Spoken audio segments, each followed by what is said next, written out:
is the third and final hour of All Angles here on eNCA. Good afternoon. I'm Masafo Rashaka.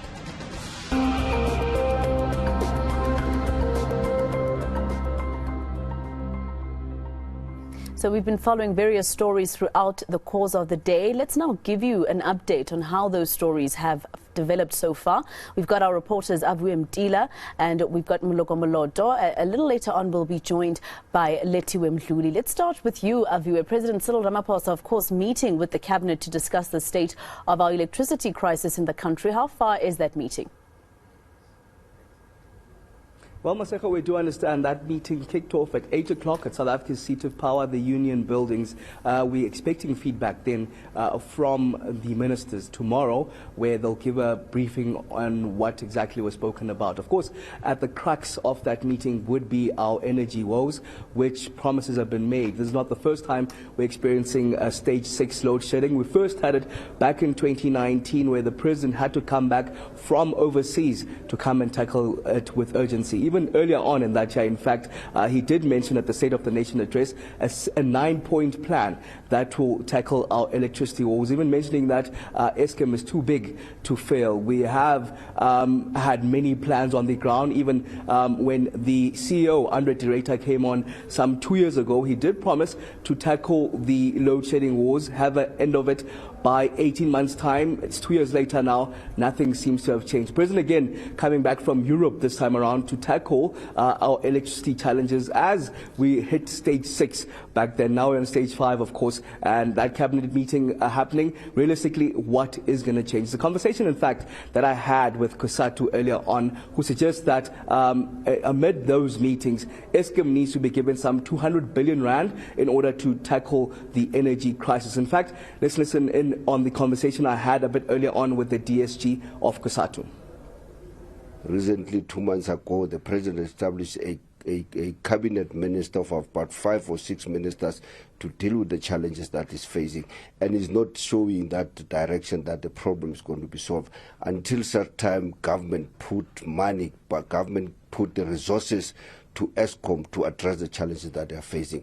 This stage 6 that we are facing of load shedding as workers is affecting workers, is affecting business, is affecting the community. So at the end, we'll be hearing the private companies talking about not making profit, or they would want to retrench workers. And that's what Kosatu is calling for. That this meeting that is sitting now, we want a serious discussion in relation to resolve the challenges that ESCOM is facing, or the energy crisis we are facing in this country.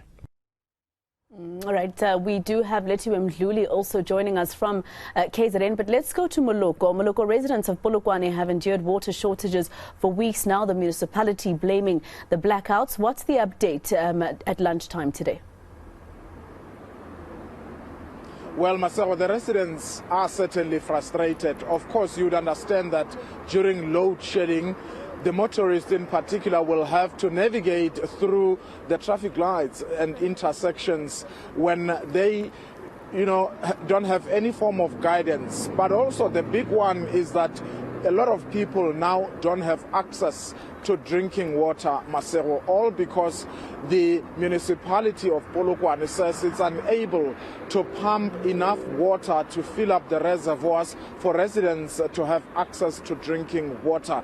We were at the water treatment plant a short while ago. We saw water tankers. These are the trucks which the municipality is using to collect water from the water treatment plant and give residents in the suburbs, in the villages, but also in the townships, water.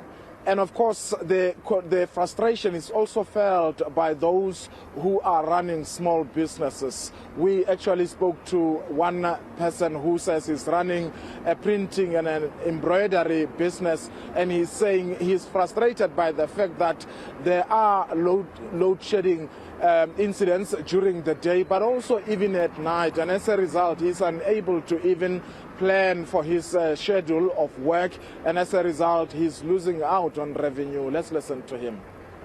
As a small business person, load shedding is really affecting me big time, because I do uniforms for businesses and for schools, creches, churches, So we do sewing at my work. And that work, that's the machines that we use electricity.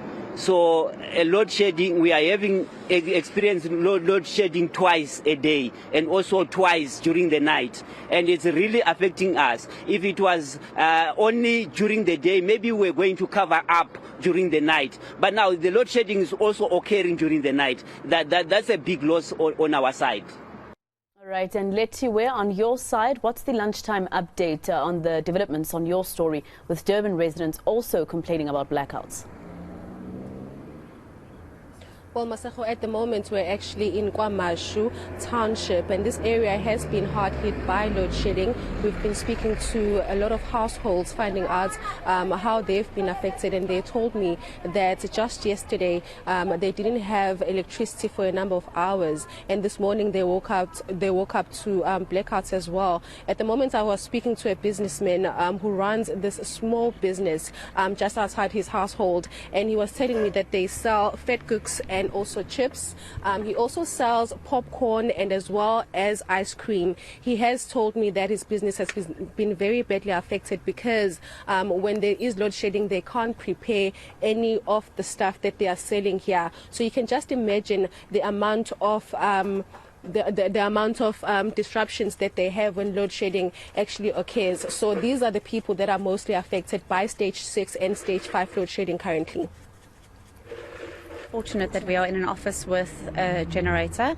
However, many companies and businesses don't have a generator, and business confidence is at an all-time low. It's affecting people, the morality of people, leaving home in the dark, coming to work in the dark. It really does nothing for businesses and confidence. After COVID, the floods, we really do need business confidence on a high. Fortunately, we sell products that allow businesses to function during load shedding, to keep their phones up and going. So from that point, we are fortunate. However, business confidence is definitely at an all-time low. All right, that's eNCA's Aviwe Mtila, Aviwe Mtila, as well as Moloko Moloto, giving us a lunchtime update on how far the stories they've been following today have developed. Let's take you to a short ad break. More news when we return.